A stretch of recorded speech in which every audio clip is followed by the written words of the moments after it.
NOTE. Namba ambayo unapenda, labda unapenda 100, labda unapenda 200, wekelea note 100, note 200, alafu tutakuitisha shilingi 40 peke yake, 40 bob only. Weka pin yako, utakuwa umekelea bid ya hii Nissan Note. Inakungoja wewe mahali popote ulipo. Mimi na mtumishi tutakupea.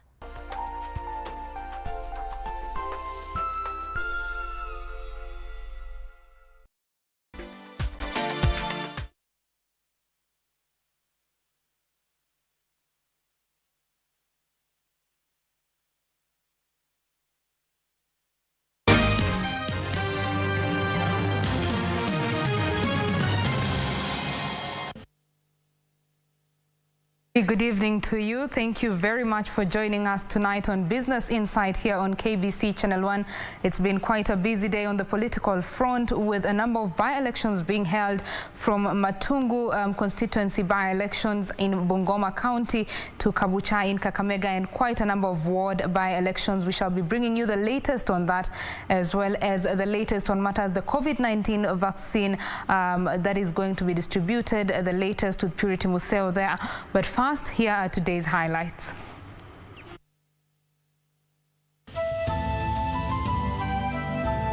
Tunataka kuhakikisha ya kwamba Wakenya wote wameweza kupata chanjo ambaye itawasaidia kuzuia huu ugonjwa wa COVID-19. President Uhuru Kenyatta cautions Kenyans against falling prey to misinformation on the COVID-19 vaccine as he flags off its nationwide distribution.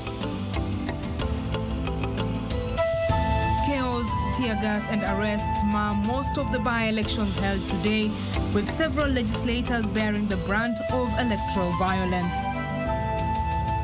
Kabuchai and Matungu constituencies become the latest political battlegrounds as parties jostle for the highest stake in the much-charged mini-polls. And the BBI bill formally introduced in the bicameral parliament Thursday afternoon.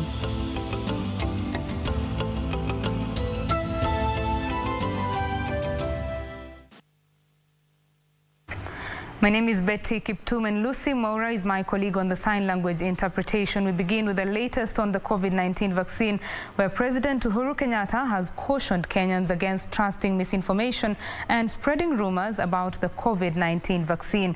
The head of state, who flagged off the nationwide distribution of the Oxford AstraZeneca vaccine from the storage facility in Kitengela, Kajiado County, urged Kenyans not to drop their guard, warning the coronavirus was still within communities.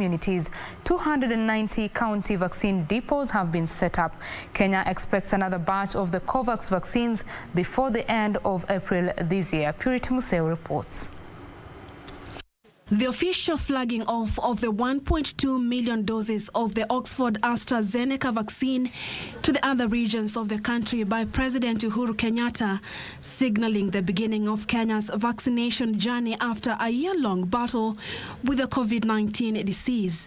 Despite the fact that the vaccine has arrived and will continue, because we will get more and more doses until we meet our requirement, that does not remove from every single citizen the obligation and the duty to continue to maintain the health protocols that we have been given by our doctors, by our experts. Since arrival on Tuesday night, the vaccine consignment has been kept at the main central storage facility in Kitengela, Kajiado County. The president assured enough doses will be procured and Kenyans need not to worry about coverage. Tunataka kuhakikisha ya kwamba Wakenya wote wameweza kupata chanjo ambaye itawasaidia kuzuia huu ugonjwa wa COVID-19. Health Cabinet Secretary Mutahi Kagwe, who on his part assured of vaccines safety and transparency during the distribution exercise, said vaccination of the identified priority groups will begin Friday. Tomorrow is when we start the vaccinations. If you go to Kenyatta National Hospital tomorrow, you will see our doctors being vaccinated. Even these ones we work with. We are doing the vaccination in phases. Phase 1, which starts from now until 30th of June, targets 1.25 million Kenyans. and then phase 2 will commence thereafter to target about 9.6 million Kenyans. Kenya's first consignment is part of an initial allocation of the 3.56 million doses under the global COVAX scheme. Kenya's COVID-19 curve is on an upward trajectory. 528 more people have tested positive in the last 24 hours from 6,291 samples screened, pushing the positivity rate to 8.4%. As the virus spreads, the vaccination will continue, and this is to help Kenyans develop herd immunity to protect them from any adverse effects of COVID-19 disease in case of an infection. Purity Museo, Channel 1 News, Nairobi.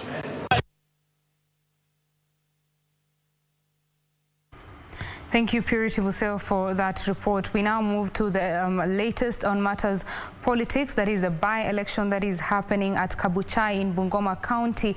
Suleiman Yeri has been pitching camp there since today morning. He has witnessed the voting exercise until its closure, and now it's time for vote counting and tallying. Suleiman Yeri, what is the latest on the ground?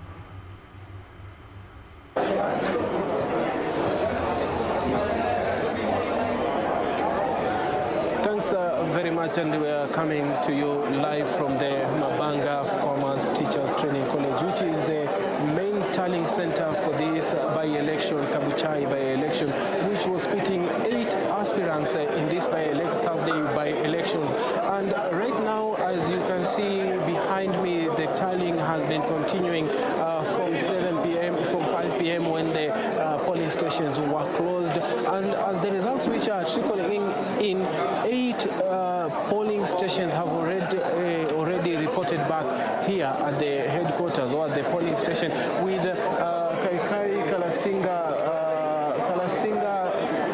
Majimbo Kalasinga leading with 973 votes from the 8 polling stations which have reported here from the 123, and he's followed closely by Masinde Evans Kakai, who has 794 votes, which we can see from the wall which is here at Mabanga Farmers Teachers College. And you can also see that Wafubwa Gaspar Mufutu has 58 votes. As you can see, the returning officer here is waiting for the returning officers from every polling station to bring in their results so that they can be tallied in. And right now is about 7 minutes, and we have already 8 polling stations which have reported back here. We will be following and keeping tabs with whatever is happening here, and we will be informing you, our listeners. Back to you in studio.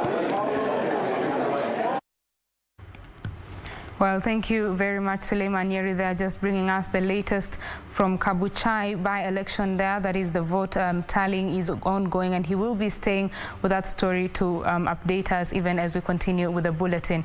We now move on to the violence of the day. The Independent Electoral and Boundaries Commission has called for the arrest of former Sports Cabinet Secretary Rashid Echesa for assaulting one of its officials in Matungu constituency, Kakamega County. Echesa is said to have slapped an IEBC official, triggering violence, with the commission terming the act an attack of the constitution and a bad precedent.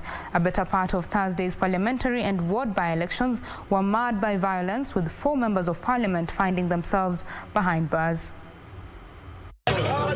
United Democratic Alliance party members, among them Nandi Senator Samson Cherargei, Belgut Member of Parliament Nelson Koech, his counterparts Didmas Baraza of Kimilil and Wilson Kogo of Chesumei, had their visit to Kabuchai constituency in Bungoma County cut short. You cannot just arrest for the sake of arresting. You must say what is going on.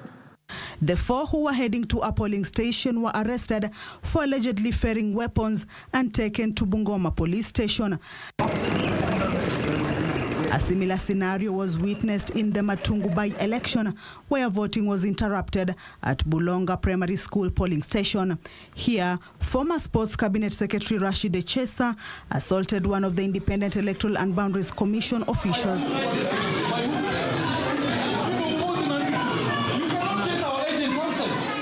IEBC Chair Wafula Chebukati saying the Commission will not condone such acts. Staff are rendering a very, very important duty to this country, And if he has any complaint, he should complain to the commission and not take the law in his hands. Nakuru's London ward, highly contested by election, also had its fair share of chaos. A group of youth allegedly hired to eject UDA party agents from the Milimani polling station triggered fracas that saw a number of journalists and politicians sustain minor injuries. UDA party members who doubled up as party agents, among them Elgeyo Marakwet Senator Kiptum Murkomen, Nakuru Senator Susan Kihika, and Langata MP Nixon Korir, who were caught in the melee, had to identify themselves as they resisted ejection from the polling station. As a chief agent, I'm entitled to go to the police station. Is it true? Is it true? Why are police refusing me, blocking me from entering to a police station, and yet I'm a chief agent? Yeah, you are a police officer. You are not a police officer. You should leave the police station. Or you produce your agent card. In Kisii County, the Kiamokama ward by-election saw police officers arrest 4 individuals for allegedly bribing voters. This as 4 people cheated death after a car they were traveling in overturned during a confrontation with opponents. The 4 were allegedly attacked by a rival group over claims of voter bribery in the mini poll. Kwa nini wanaumizana? Sisi wote ni binadamu. Hii kura kidogo ya Mubambasa blockation ni kwa nini inaleta shida? Watu wanakimizana kama swara za msituni, wanataka kuharibia wengine maisha, waache watoto wao. Kamchimenza for Channel 1 News. We now take you there to Matungu, that is in Kakamega, where Wycliffe Okech has been pitching camp following on those elections. He has witnessed those chaos that happened in some polling stations, 116 polling stations there in that constituency, and vote counting is ongoing as we speak. What is the latest, Wycliffe?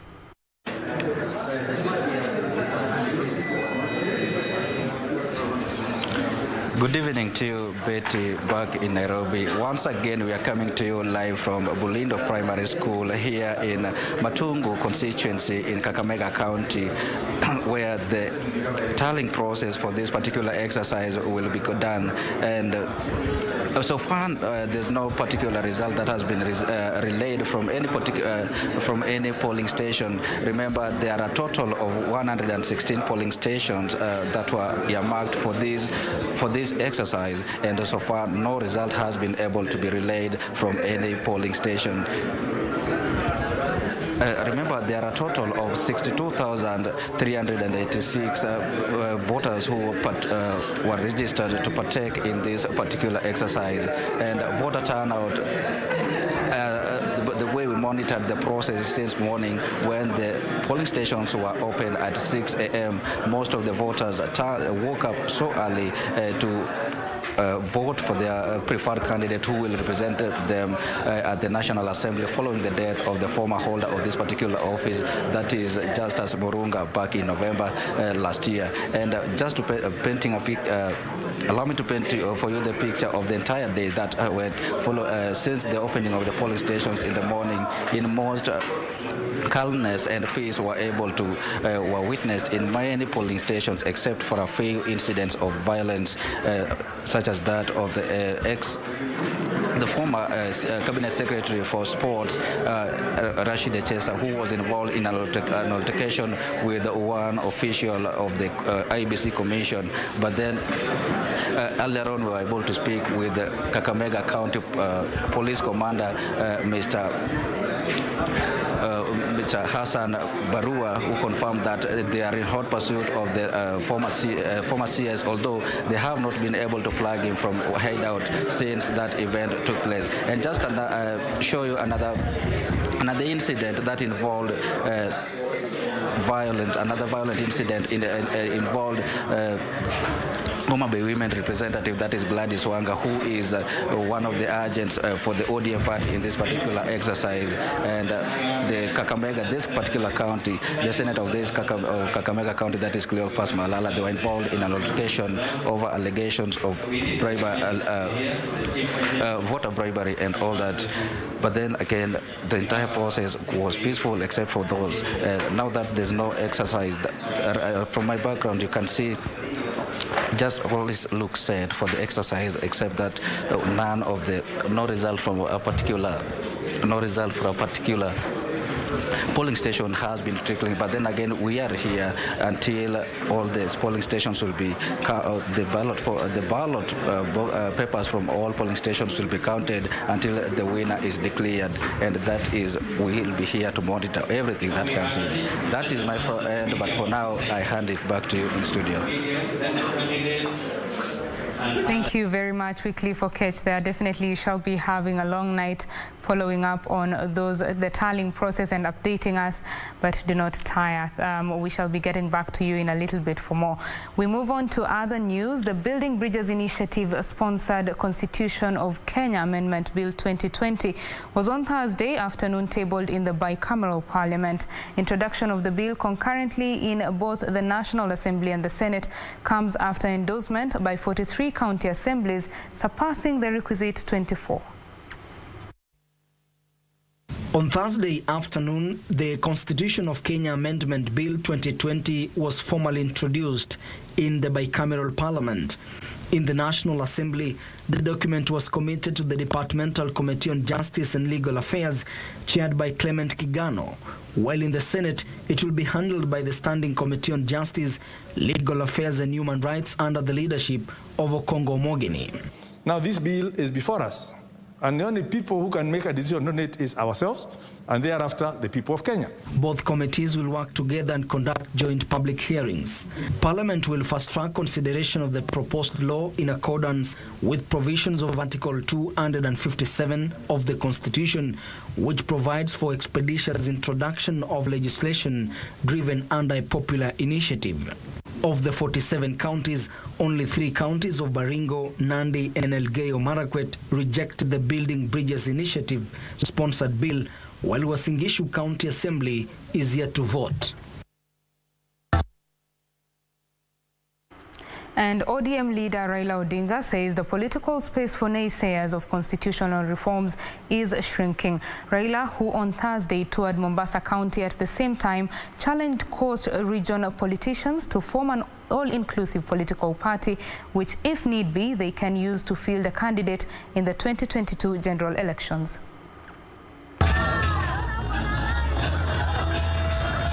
ODM leader Raila Odinga, who is touring the coastal region to popularize the Building Bridges initiative, says proposal to amend the constitution seek to solve a myriad of problems facing this nation, including tribalism, youth unemployment, and inequitable resource allocation. Na hiyo 5 kwa 100 hiyo pesa inaenda kwa kila wodi. The World Development Fund isaidie miradi ya kina mama na ya vijana. Tuna support BBI. Kwa sababu BBI imeleta maneno mazuri, pesa zitashuka chini kwa wananchi. On the issue of the presidential flag bearer in the next year's general elections, Raila said the Orange Party respects democracy and all the aspirants are welcome to present their papers for clearance ahead of party primaries. Tunataka wale wanataka wote, Kingi aingie kwa uwanja, Uparanya aingie kwa uparanya, Joho aingie kule. He expressed reservations over calls for formation of Coastal Region political party, saying it can only work if it is all-inclusive.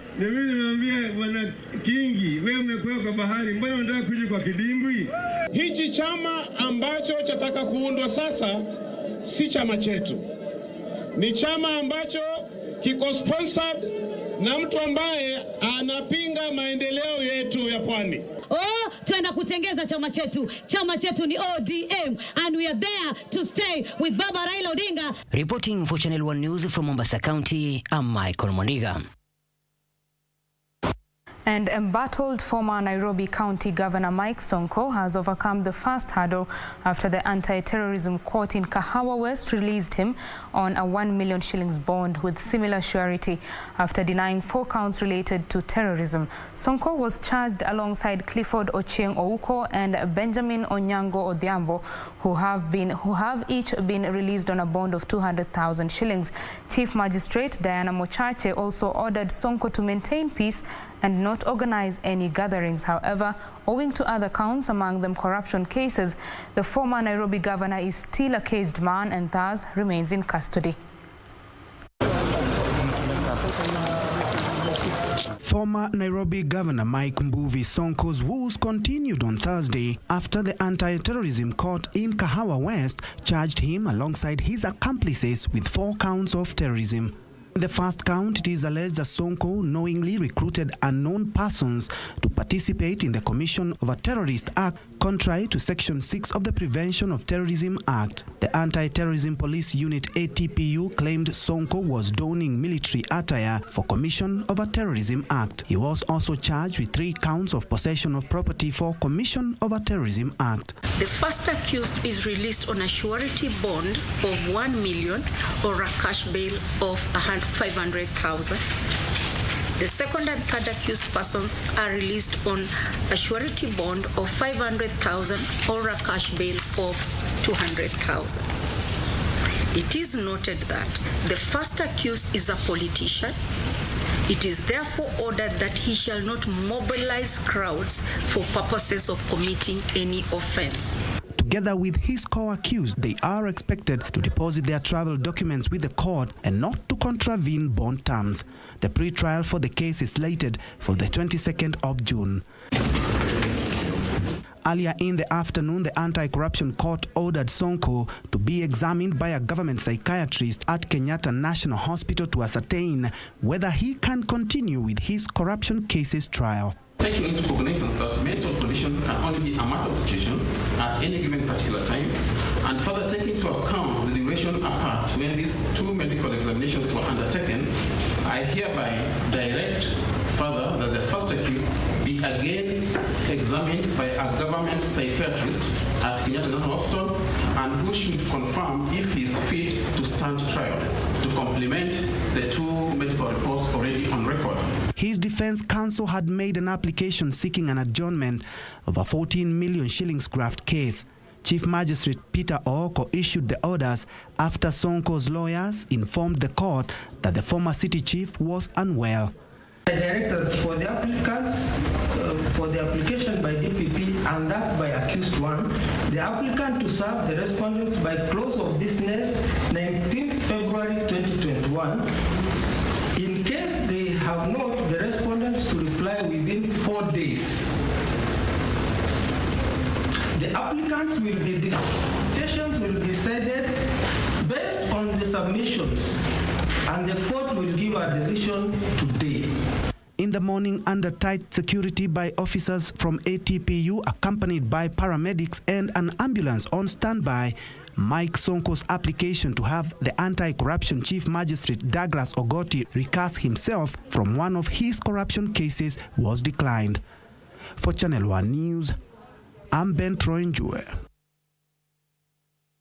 To education matters now, the Ministry of Education has issued a stern warning to examination officers who intend to engage in corruption deals and misuse of money meant to facilitate the 2020 national examinations. Education Cabinet Secretary Professor George Magoha says they will closely monitor use of funds and will not hesitate to take punitive action against any individual engaging in examination malpractice.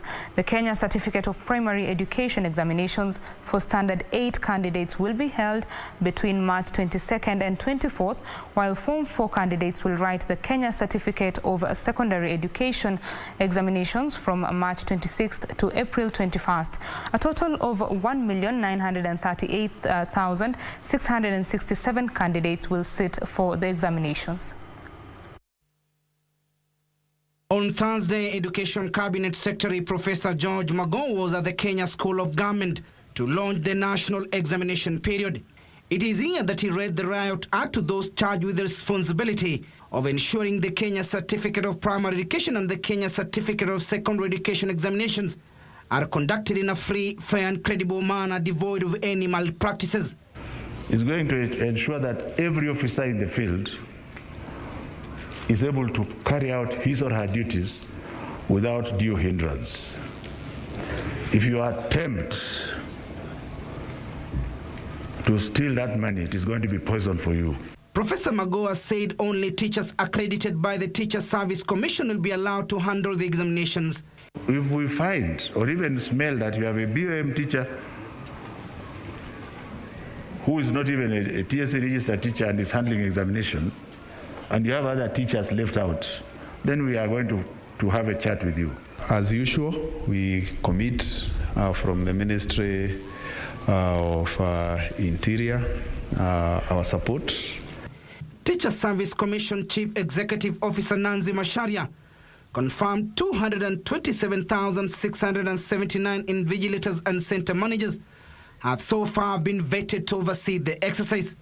The Commission has cancelled all annual leave and field activities for all our sub-county, county and regional officers during the examination period.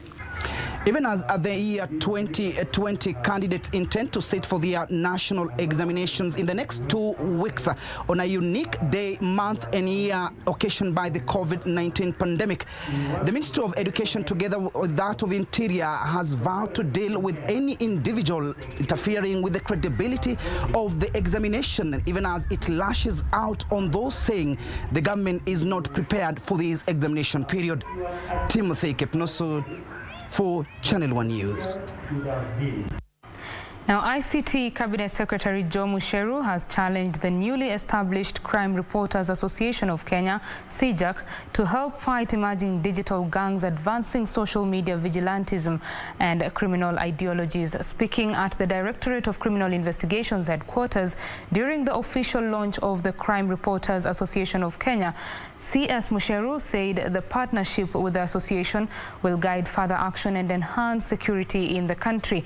Director of Criminal Investigations George Kinoti, while underscoring the role of media in crime reporting, said the partnership with security agencies will play a key role in breaking the barriers that have existed between the uniformed officers and the scribes. With its members drawn from across the country, the newly established Crime Reporters Association of Kenya has been challenged to remain true to the calling of facts-based journalism.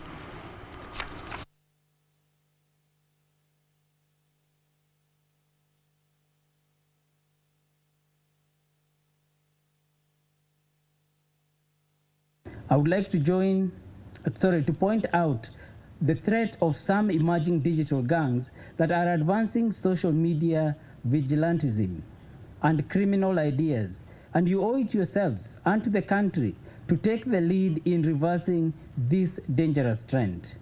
Moreover, be aware of some elements who would stop at nothing to use this association as a conduit for transmitting fake news, willful misinformation, or sensationalized reporting of security or crime-related issues. I've seen people being brought down by a pen and a paper, more than you can bring them down with a sword or a firearm. So always know what to have with something which is so really important that there is no any other in this system who has, because of the one truth. Truth, when you bring it, then if you are bound by these principles, you will stand firm. The temptations and seductions will always be there, but please ensure that that person who has no voice, you are the voice of that person. We are keen on recruiting journalists from rural areas, especially those reporting for community-based media houses. Even so, we still have a long way to go, and only through the joint effort with stakeholders will we be able to achieve our fundamental goals. And let's not kid ourselves, criminals are also getting smarter. They are collaborating with lawyers, with accountants, with all sorts of professionals across the world to hide their money, to hide their trails, to become part of mainstream society. And so tracking criminality, tracking crime is going to become much, much harder the more that the information and the access that their money gives them, is available to them. So collaborative, investigative, and in-depth journalism, as proposed by the formation of the Crime Journalists Association of Kenya, is more important today than it has ever been.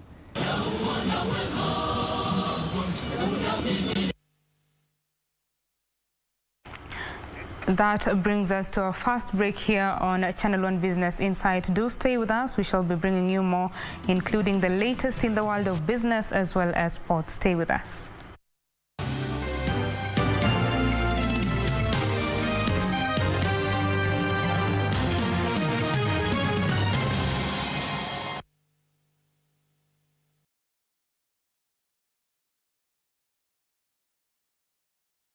Fanya hivi, wewe teremuka tu chini. Hata watu wanangojea, unasema unione. Si ninakuona ndio huyu kucha. Kucha ninakuona. Yoi. Nimekuita mara ngapi Kate?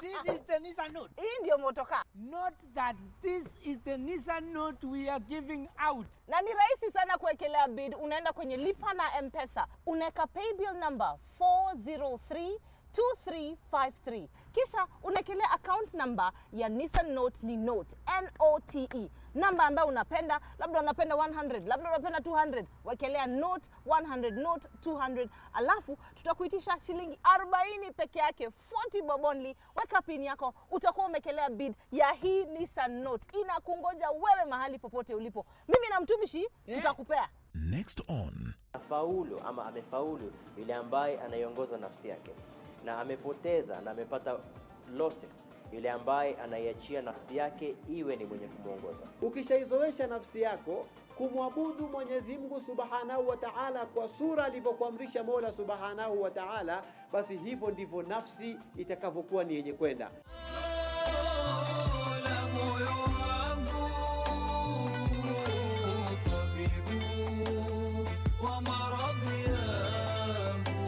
That's the power of remembering Allah.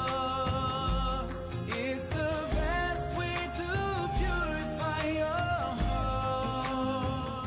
It will be a neighborly affair as Al-Merrikh of Sudan awaits Simba Sports Club of Tanzania in the CAF Champions League group encounter in Khartoum. Anyway, here's Vita. Let's have a look at them because they're on the edge of the area. The shot comes in, it's in the goal. Oh, that is a fantastic strike. What a goal. It is a crunch match you cannot afford to miss this Saturday at 4 p.m. live on KBC Channel 1, your true sports partner.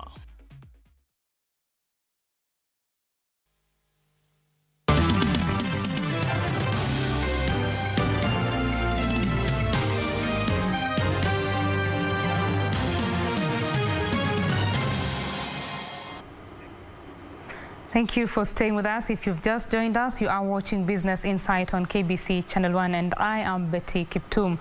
We now do the business news where over 1,000 products from the United Kingdom will attract duty due to the phased implementation of the Kenya-UK deal that allows for gradual reduction on tax on goods from the European country. Trade and Enterprise Development Principal Secretary Ambassador Johnson Weru says maize, sugar and potatoes are among produce from the UK that will attract taxes to enter the Kenyan market. A section of small-scale farmers and advocacy groups went to court to challenge the implementation of the Kenya-UK Economic Partnership Agreement, citing lack of public participation. Trade and Enterprise Development Principal Secretary Ambassador Johnson Weru is allaying fears the deal allows flooding of the Kenyan market with UK products, noting the Kenyan government has listed over 1,000 items from United Kingdom that will attract a 25% import duty, with most being agricultural produce, to protect local farmers from unfair competition. Anybody who wishes to import any product listed at Annex 2D and it has 1,000 plus items will not only be subjected to the duties listed there, and the minimum is 25%, but will also be given another additional tax. If you look at the document, there are some products that have been reduced their tariffs through a phased-out tariffication process, and maize is there. As I have clearly shared with members of parliament, it is clear that maize has been put on that list, and they have not responded to that question. I agree, there's no sugar cane grown in the UK, but they are a large producer of beet sugar. In fact, you can Google, it's public knowledge. However, the PS was at pains to explain a clause that seems to give UK fishing vessels rights to fish in Kenyan waters in the Indian Ocean. Allowing foreign vessels in our territory. If so, how do you regulate? Do you even have the mechanism to be able to monitor? Commission gives Kenya 72 vessels. Right now, we have less than 10 vessels in our waters.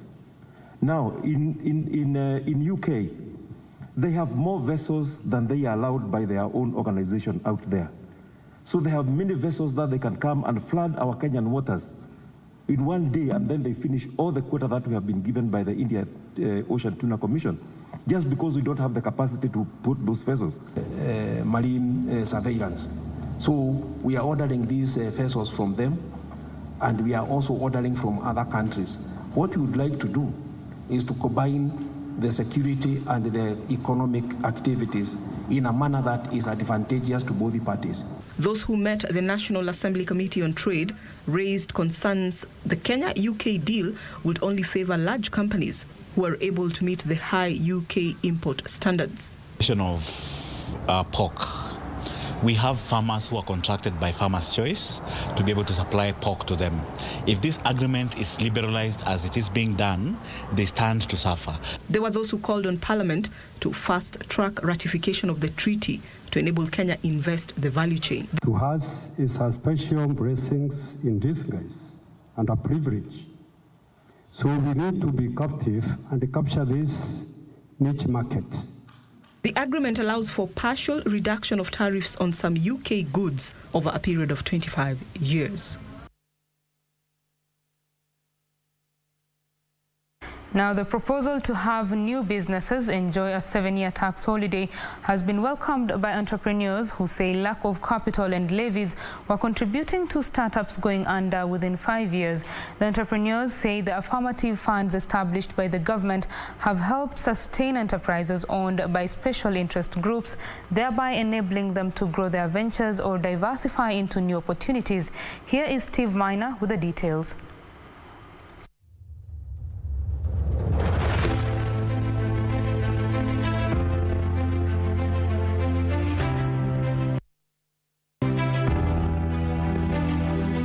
Over 80% of new jobs are created in the informal sector by the small and the medium enterprises, which contribute 30% to the overall gross domestic product, the GDP.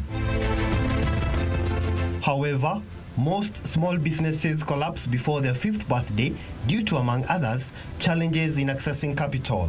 Mama anaenda benki, anaitishwa title deed, anaitishwa security ingine. Kijana ambaye hata ametoka shule juzi anaambiwa lete title deed ama kijana huyo kweli ataweza kupata title deed ama security? Majority ya vijana wetu, wa mama wetu, economy ya Kenya itainuka na itasimamisha manyumba na majamii kama kuna pesa katika middle economy hii ambayo wamama mnaona wakawapa na vijana bodaboda lazima wapate pesa.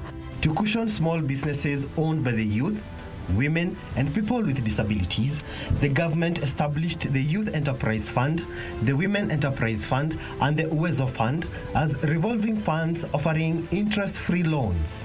Tunapeana loans in cycles. Cycle 1, 1,100, walipe vizuri, wafanye miradi yao, alafu tunaenda cycle ya pili ambayo ni 200,000. Wakimaliza tunawapea 1,300, 1,500, 1,700 tukiendelea. Tuliapply pesa, tulipata ya kwanza 100,000, tukapata ya pili 200,000, tukapata ya tatu 350, tumepata 450, na hiyo pesa ni ya kuinua sisi kibiashara. Wao wanapeana pesa bila kurudisha, huko mnarudisha bila riba. Kanda na hiyo pia tena pesa zao grace period ni 6 months. Unapewa muda ya kujipanga, ndipo ukianza kulipa unalipa bila kutetemeka, tena huna tisho yoyote, hamtakimbizana nao. Several small businesses have since benefited with the most offered financial management skills. Mojawapo ya mandate ya Youth Fund ni ile tunafanya entrepreneurial training. Tunaweza kufundisha vijana mambo ya ujasiriamali, kwamba wanaweza wakapewa mkopo, wakaenda wakazianzishia mradi ama kazi na wakaweza kupata faida badala ya kukaa tu na kutegemea kupewa pesa. So far, the Youth Fund, Uwezo Fund and the Women Enterprise Fund have disbursed 13.2 billion shillings, 6.4 billion shillings and 18.9 billion shillings respectively to 40,000 women, 23,000 youth and 1,800 people with disabilities. Mtu ni kujituma, mtu ni kujiamini. Sababu hata sisi tulienda kwa kama hatujui mtu, tukapeana tu application. Kitu ambacho wanaangalia haswa ni ile biashara unaenda kufanya kama iko na msingi, ili waweze kupata pesa yao warudishie na wewe pia uweze kufaidika. There are proposals to offer a 7-year tax holiday to new businesses to guarantee the survival of business startups. Loans offered under the Affirmative funds have helped sustain enterprises owned by the special interest groups, contributing to job creation and tax to the exchequer. Uwezo Fund imetuinua kutoka mahali ambapo tulikuwa pachini sana na imetuweka mahali ambapo tunaweza kuona kama tunaendelea mbele vizuri. Wakina mama tusilale. Hakika tulikuwa tumelala, lakini wakati huu tunaona tumeamuka kabisa, tunafanya biashara na nguvu. Reporting for Channel 1 Business, my name is Steve Maina.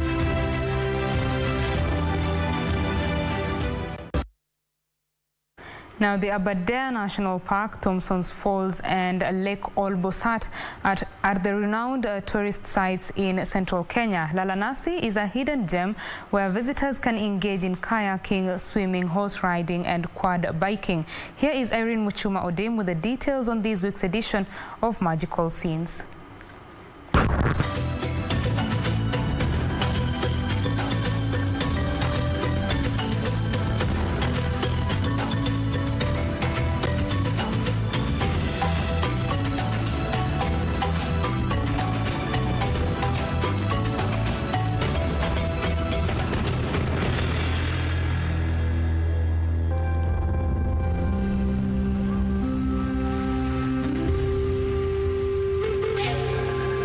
Sometimes you want to view off the mountains, but you don't want to lose the convenience of other outdoor activities.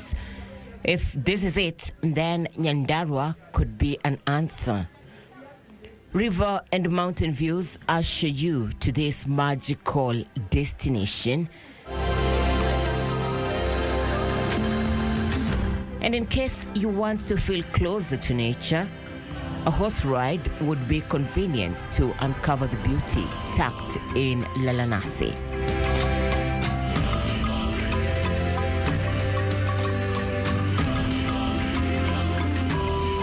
This too acts as a good stopover for those traveling the region with an aim of sampling tourism products in the larger central Kenya. Key features include a lake, a tree house, and camping area.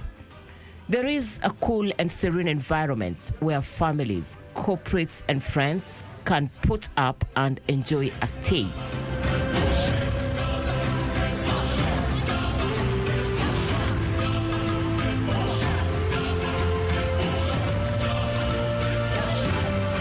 Mostly in the weekends, the business is not too bad. And in Lalanasi, mostly we concentrate on activities whereby our activities, they favor everyone, the kids, middle age, the youth, and even the aged people. You have your own kitchen. You can come with your food, you can come with your family, you can just cook, cook your food and then you enjoy in our canvas tent. Ukikuja utatamani kukaa huku zaidi. Yani it's just very cool, it's awesome. One of the safety protocols which we have done here is distancing, because we have a very wide run. We are able to put every family or every group in an exclusive area whereby we set for you as per the COVID-19 ministry guideline. Lalanasi is set on a ranch where people can go for a farm drive. Actually, the setup is for ranch. We have cows, we have goats, we have sheep. We also have camels and the horses as well. So people can also opt to go for a hike or a farm drive. The destination has gorgeous, idyllic and restful vibes. So whatever you do, you are probably going to come away with some great memories. Irene Mchuma Odim, Channel 1.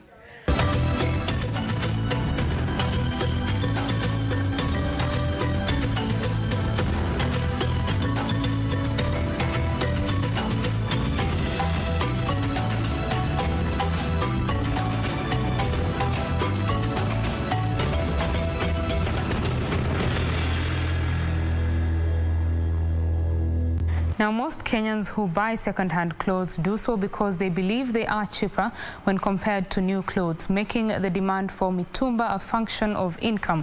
This is according to the latest report by the Institute of Economic Affairs, which also indicates that both the textile industry and second-hand clothes can coexist since they target different income groups. In August 2020, the Kenya Bureau of Standards, in collaboration with the Ministry of Health and its parent Industrialization and Trade Ministry, developed protocols requiring importers and dealers in used textiles to ensure their consignment is subjected to physical examination and certification. This was a precautionary measure amid claims that Mitumba clothes could spread the COVID-19 virus. The report we are launching today paints a clear picture of the contribution of the sector to the economy and illustrates that both the textile industry and second-hand clothes and footwear sectors can actually coexist.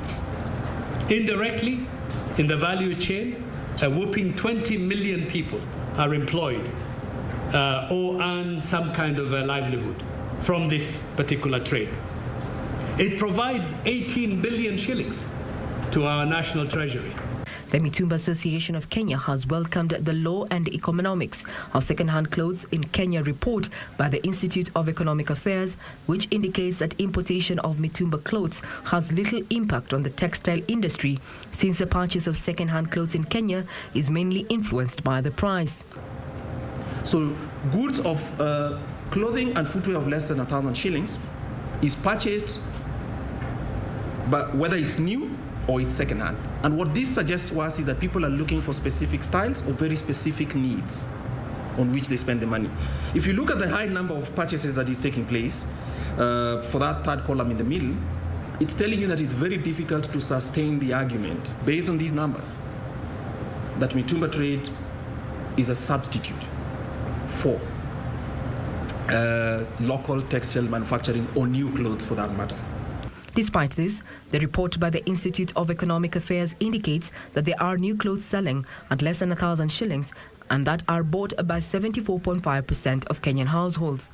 The government has been advocating for Kenyans to buy new clothes to create more jobs locally and help grow the textile industry that was adversely affected by liberalization of the market in the late 90s, which paved way for the importation of second-hand clothes. Every 100 shillings that Kenyans earn, a Kenyan household spends in a year, 2.5% of that is spent on buying footwear and clothing.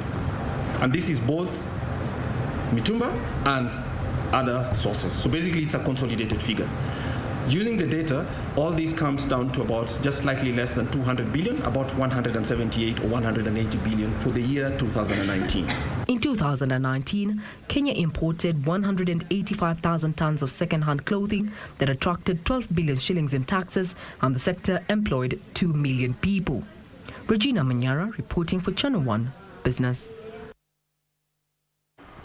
And the National Assembly has adopted the report by the Budget and Appropriations Committee, capping government borrowing in the next financial year at not more than 930 billion shillings or 7.5% of the GDP, whichever is lower.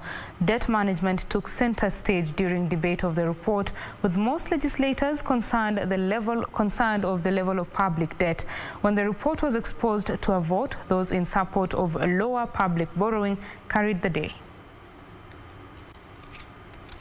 The draft 2021-2022 budget policy statement was tabled by the Budget and Appropriations Committee Chair, proposing that the revenue target for the next fiscal year be set at no less than 2.03 trillion shillings, of which 1.77 trillion shillings is targeted as ordinary revenue. A recommendation by the Budget and Appropriations Committee, capping the fiscal deficit at 930 billion shillings or 7.5% of GDP, whichever is lower, was backed by a majority of legislators.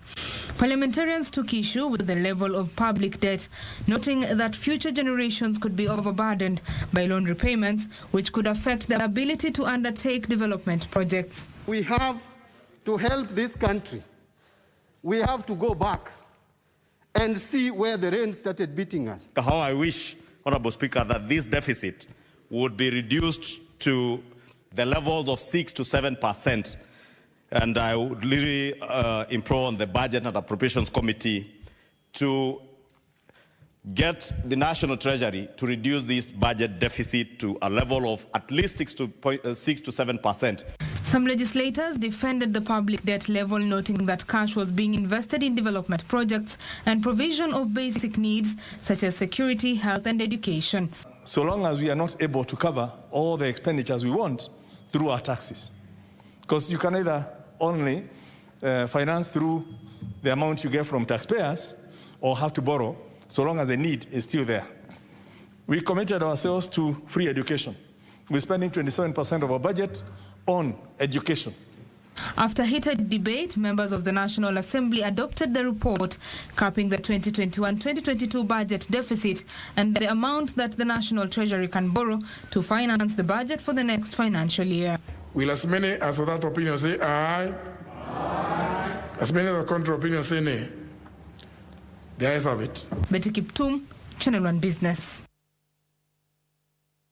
Now, Kenya's digital economy contributes about 8% to the gross domestic product. The contribution is projected to grow to 10% by the year 2025. With a view of tapping revenue from the digital economy, the government, through the Finance Act 2020, introduced the digital service tax that took effect in January this year. To get a deeper understanding of the new tax, I spoke to Nixon Omondi, who leads the digital economy team at the Kenya Revenue Authority. This is how the conversation went.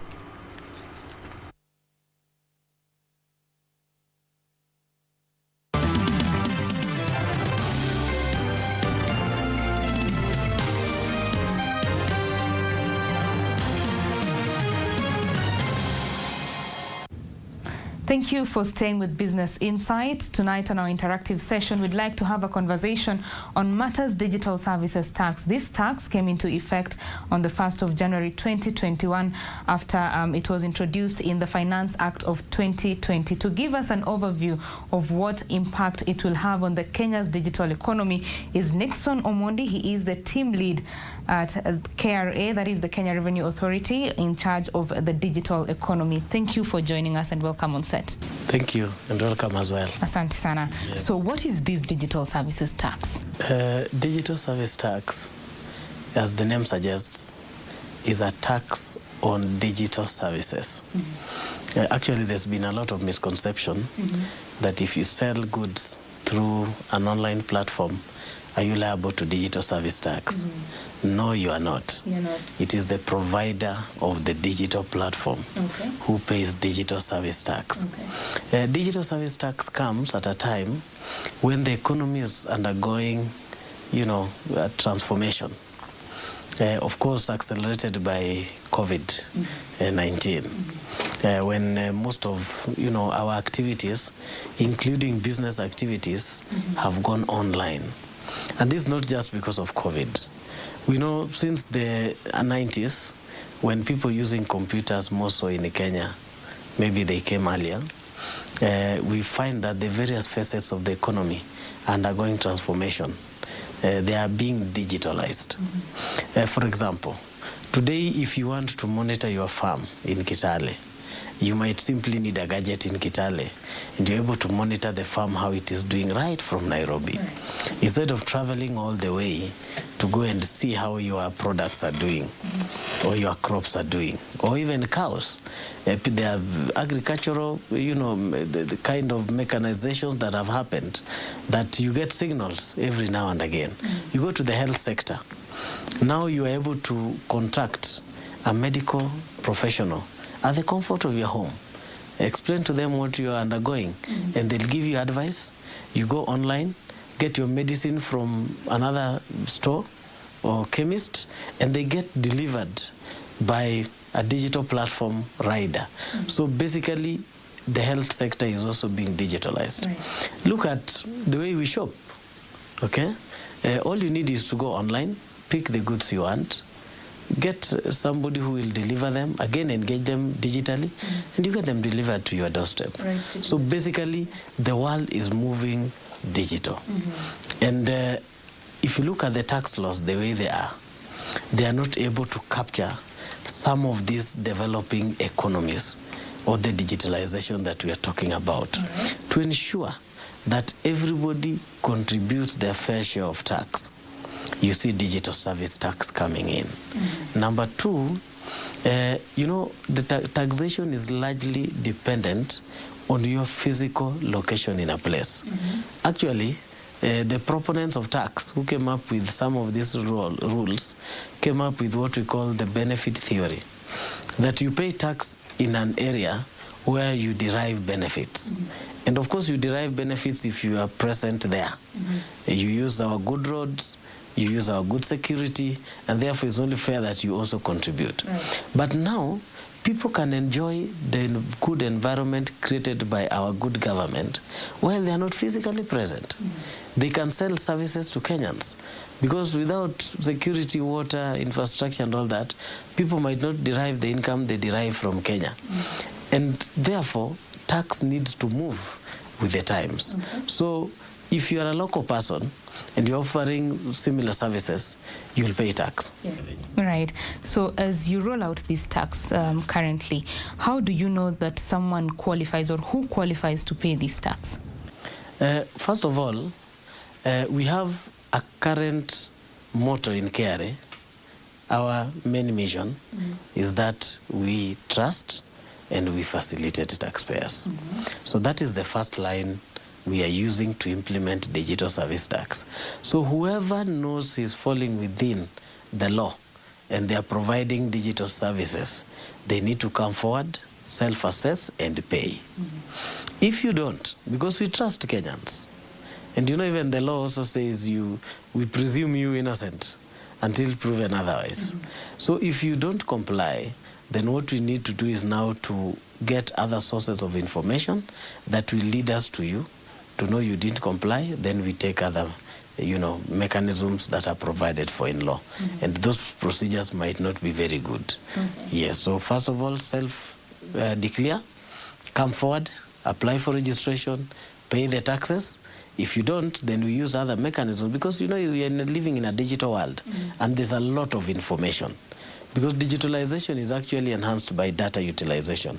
So a lot of information is available on the web that can lead us to know who is supplying digital services and who is not, and whether they are complying or not. For someone maybe who does not really understand what these digital services or service providers are, you said about selling goods. Say if I'm selling dresses online, am I eligible to pay this tax, or is it the platform that I'm using? Could you just clarify on that?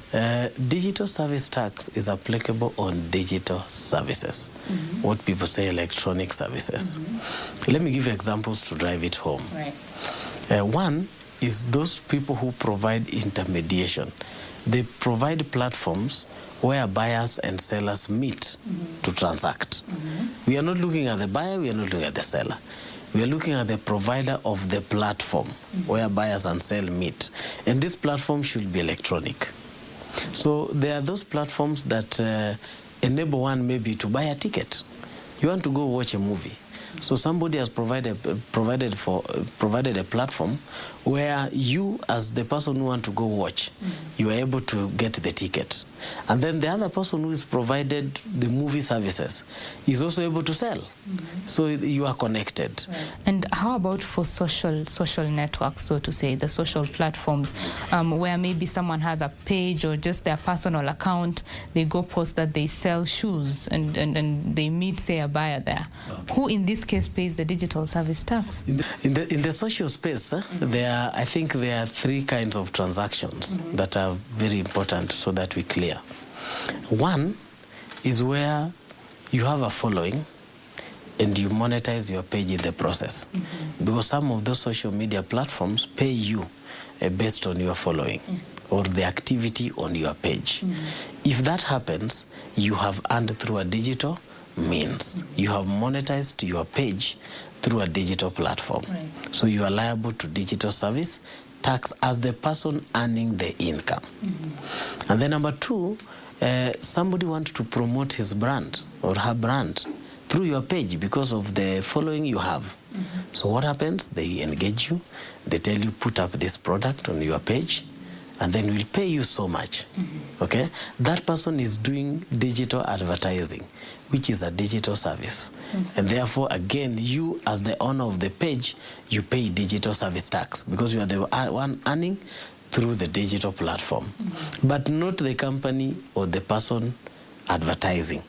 Because the person at the end of the day will sell shoes or will sell products. And if they are tangible goods, they are not liable to digital service tax. Then the third level is where the platform itself places an advert on behalf of others. I'm sure you've watched those platforms where you are told what you want to watch will happen after seconds, 3 seconds or so. And during those seconds, what happens? There's an advert. Now that ad has been paid for by whoever is advertising, and the money goes to the platform owner. So that platform owner is also earning through a digital means and therefore liable to digital service tax. Being that the digital space is global, how would you know that this is a service that is being offered in Kenya? In the regulations, there's a definition of what we call user being located in Kenya. You pay digital service tax if your services are provided to a user who is in Kenya. Okay? Because that is where you are deriving the income. So a user is deemed to be in Kenya if the following are met. The first one, the services are paid for by a credit card, a bank account, or a debit card that belongs to a bank in Kenya. So we'll assume that the user was in Kenya. Number two is about access proxy. You accessed the digital services through an internet protocol which is registered in Kenya. .co.ke. The web hosting is actually in Kenya. But again, that might cause issues with VPNs. But you see, the other proxy still applies, the payment proxy. So we need to look at that. So those are kind of the pointers that we are able to use to know the services were provided to a Kenyan, or you earned the money to Kenya, and taxpayers are well guided. Now that we know who qualifies and the location and all that, what is the procedure now, the process of administering this tax and maybe the collection process? Betty, that is well, put. One, for you to register, you can register as a resident or a non-resident. You know, residents are people who are already within our database, or they are located in Kenya. They will get a PIN through the normal process. Okay? And for them, they don't undergo further registration. So what we have availed on iTax is a simplified mechanism where they visit the payment tab in their iTax profiles. And then when you go to income tax, you'll get another drop-down menu. Amongst the taxes, you'll see DST. So you move, generate your payment registration number, and then you use it to pay. That is for residents. For those who are not within our borders, non-residents, we have availed also a simplified system to enable them get PINs. So they will apply for a PIN.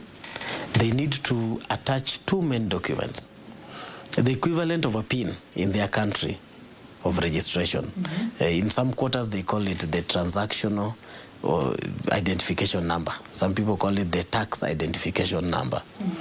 Together with the certificate of incorporation. Some people call it certificate of registration in their jurisdiction.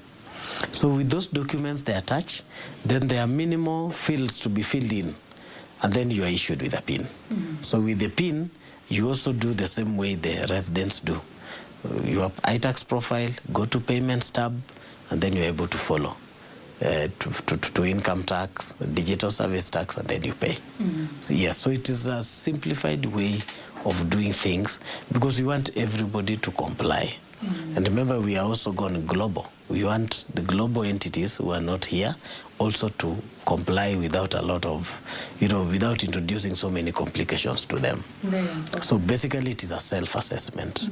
However, the law also recognizes that for those who are outside Kenya, they might wish to use other Kenyans to assist them in registration, filing, and payment. So the law under the Tax Procedure Act Section 15A, allows those non-residents to appoint somebody referred to as a tax representative. So they need to appoint that tax representative by a letter to KRA, and then the tax representative will apply on their behalf, account for the taxes, file the returns, and pay as if the tax representative is the non-resident. So that is just the simplified process of getting these taxes. Very true. Still simplified. What is the rate of the taxes? At what rate is it charged? The tax is it's the lowest in the world. Yes, 1.5% of the gross transaction value. So if, for example, I'm selling my movies online, if I receive 20,000 in a month, then I'll pay 1.5% of 20,000, which is basically how much? 300. So that 300 is what I remit by 20th. For example, if I sell it today in March, I'm expected by 20th of April to remit the 300 to the commissioner. And there's no small money, there's no big money. All counts to the tax, that is to be used by the government. Yes. And what is the penalty of not remitting, so to say? Of course, if you fail to remit, first of all, there's a penalty of 20%. And then there's also an interest of 1% per month of non-remittance. So any day, you remember, any month you fail to remit, there's a further 1% interest. Yes, so it's important that people comply. Because you see, now you pay 20%, then you start adding 1% per month. Sometimes it might look so heavy. It's better to just comply. Very true. And the rate, look at the rate. It's very favorable. In other jurisdictions, they do as much as 12%, some 6%. The 7.5%. Tunisia here does 3.5%. Zimbabwe, I think, does 5%. Yes, so our rate is quite favorable. And is it a final tax, this DST? No. For residents, DST is an advance tax. It's not an additional tax per se. So what will happen is you pay DST. When you file your final return, you claim the DST back. Okay. Yes. So if at the end of the year your taxes are 600, you had already paid 300 as DST, then you only pay a further 300. But for non-residents, it's a final tax. So that means this notion by the naysayers that it will increase the cost of business, is it true? Not really. For residents, you see, it's not an additional tax. It's not that you are now paying the tax earlier, okay? But at the end of the year, you get to claim it. For non-residents, maybe not. But it depends with the laws, how their laws are structured on the other side. And what is the projected collection now for the digital services tax? Being that the Kenyan digital economy is quite massive, what are you looking to collect from this? You see, the digital economy is big. Okay, and some people put it at hundreds of billions. But even within the digital economy, remember, a good chunk is also sale of goods. Because if you look at the definition of e-commerce, it's just sale of goods through digital platforms. And you see, DST is not applicable on goods. So there's a big chunk that lives, however much the digital economy is huge. However, our projection currently is to do 5 billion annually. From the digital space, because it's just starting, and then maybe with time we'll see how it spans out and see if whatever adjustments are necessary. But for now, it's only applicable on services, and 5 billion is the projected collection. 5 billion. It took effect on 1st of January. How are things looking so far? We're in March. Very well. Yes. We are doing very well. Actually, we are on course to the 5 billion. The response in January was overwhelming. Yes.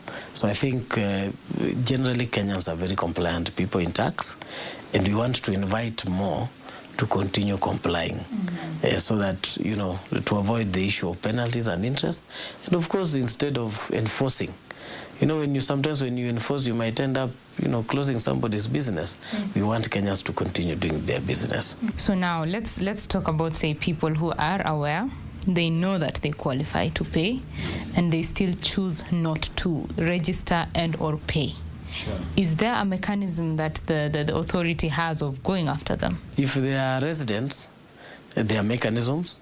Okay, there are mechanisms already prescribed in law. Yes, where you need to remind them, you need to send them letters. If they are not, then you take up maybe enforcement and recovery mechanisms. For non-residents as well, you know, there are global instruments now which are available to tax authorities where they can communicate with other tax authorities in other jurisdictions saying so and so has failed to, you know, abide by tax laws of our country. And then now other mechanisms can be implemented. You know, we are living in a global village. Yes, that's right. Yes, and some of these rules are now cutting across jurisdictions. Do you have a grace period for, you know, just to encourage people to, volunteer themselves to be taxpayers for this tax? No, there's no grace period for now. It expired because the regulations were out by 11th of December 2020. And the law was very clear that DST will take effect from 1st of January. So for that, there was no grace period. But there's another tax related to digital services known as VAT on digital marketplace, which is purely for non-residents only. It is the one that had a grace period of 6 months, which is expiring in March from September. So I think the government saw the need to give people grace period at least to comply. And are there any maybe digital service providers or people in the digital marketplace who are exempted from these tax? Yes, there are a number of exemptions. And I'm happy that you brought that. It's important for our taxpayers to know. If your income has already been subjected to withholding tax, then you are not subject to further digital service tax. You know, withholding tax is collected by whoever is paying you, the payer. Okay? Then there are also incomes which fall under what we call telecommunications. They're usually chargeable non-residents at 5%. So if that income has suffered the withholding tax sort of, the 5%, then the taxpayers don't need to do DST. And then we have online systems which are used by government. I'm sure we know them, to facilitate mwananchi to procure public services. They are also not liable to DST. And then the final one is services for payments, borrowing, lending, or trading for financial institutions listed in the 4th schedule to the Income Tax Act. The 4th schedule lists a number of financial institutions like banks, which are regulated by CBK. We have insurance companies, of course, as registered by, is it the Insurance Regulatory? Yes, but under the Insurance Act. We have microfinance institutions. There are also SACCOs, okay? And then there are building societies, and I think 1 or 2 more. So any entity which is providing a digital service, and they are within that schedule, they are not liable to DST. And then there are also entities which are not within that schedule, but for them to operate, they need to be licensed or registered with Central Bank. They are also not liable to DST. And the last one is entities whose income is already exempt. So Kenyans and their hustles can continue online. We want them to continue, but they should also not forget that other taxes apply to them. Yes, VAT, income tax, turnover tax, they should take cognizance of that. So even as we come to a close of this conversation, what is your rallying call to Kenyans? My rallying call is Kenyans should support the government by collaborating with the Kenya Revenue Authority. And how do we do that? Let's register for the taxes that we are supposed to register for, and let us be compliant. And in case you know of a neighbor who is not compliant, we have a whistleblower mechanism, which you can give us information, and then we are able to get people who are not contributing to our tax net. Yes. Well, thank you very much for giving us that information. Welcome. All right, I have been speaking with Nixon Omondi. He is the team lead in charge of digital economy at the Kenya Revenue Authority, and we have been discussing matters, the digital services tax, and who qualifies, how you need to register for that tax if you qualify, and we hope that you comply if you are eligible for that tax. My name is Betty Kiptum. Continue enjoying Business Insight. Thank you.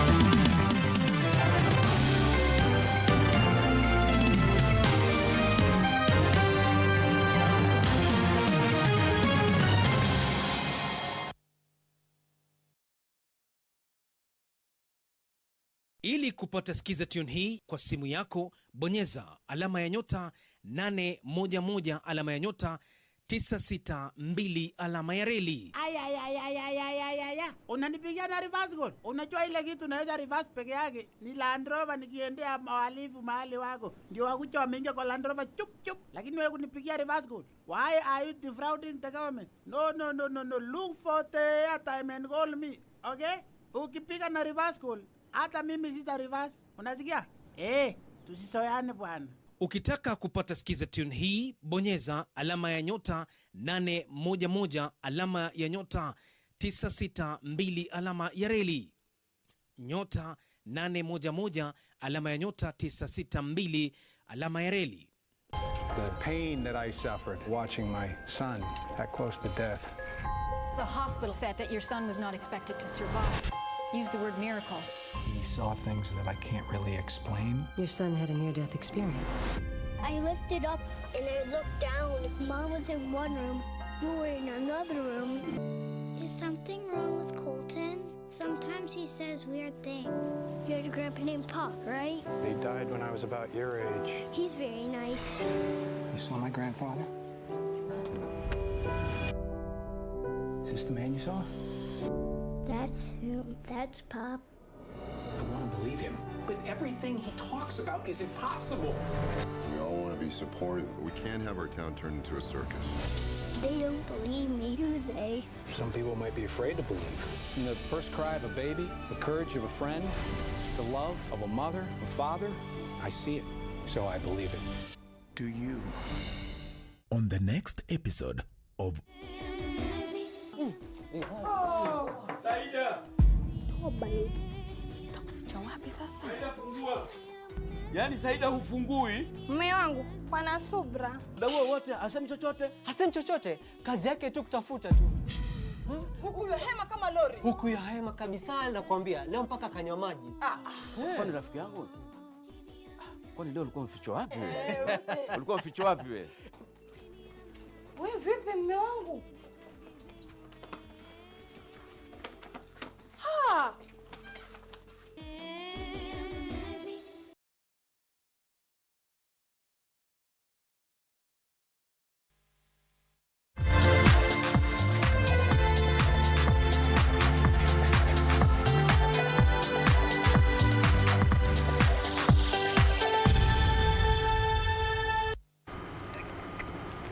Welcome back. Let's do the sports.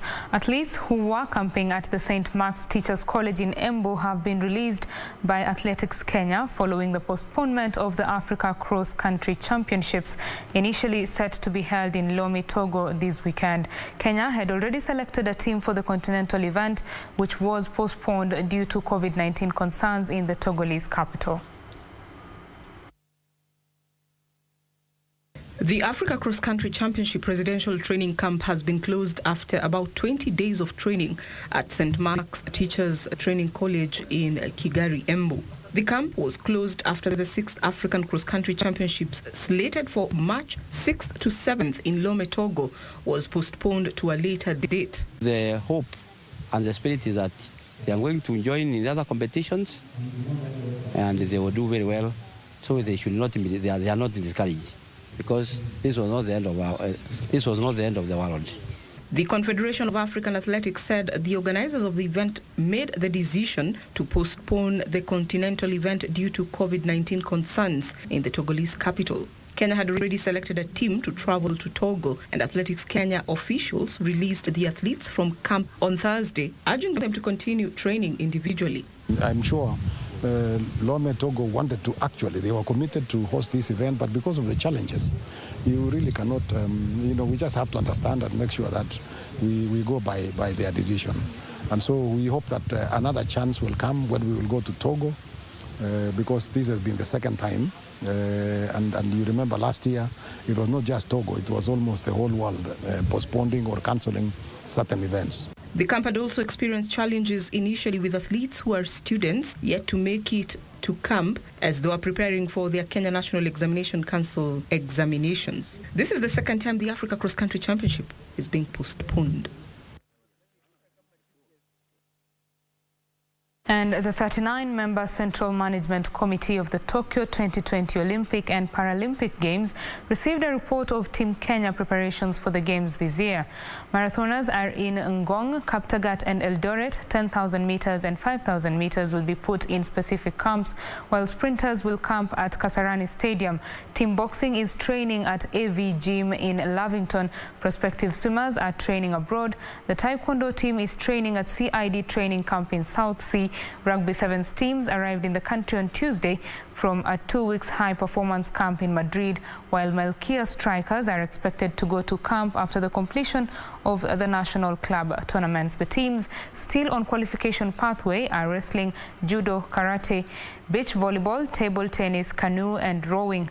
4 para-athletes have qualified, 2 in athletics, 1 in powerlifting and 1 para-rower.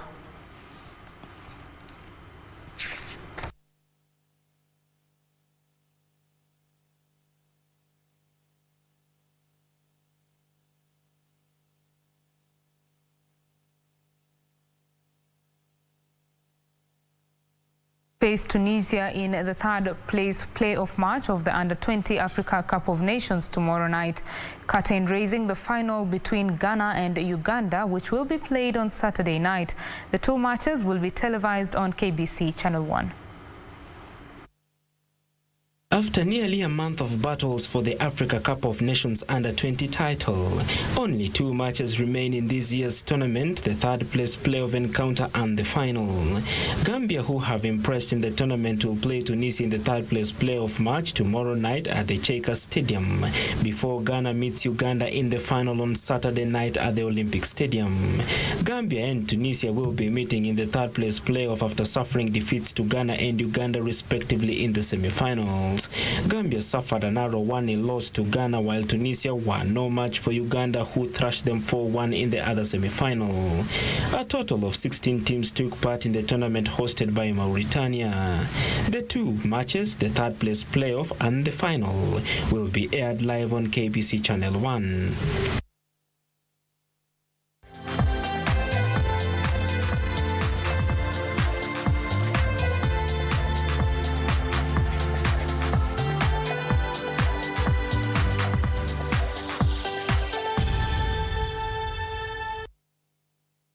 It's on that sporty note that we bring a close to Business Insight this particular evening. Thank you very much for your valued company over the past 1.5 hours. Indeed, we do appreciate your company. My name is Betty Kiptum, and Lucy Moura has been my colleague on the sign language interpretation. We leave you with the latest in the weather. My name is Betty Kiptum. Have yourself a good night. Bye-bye.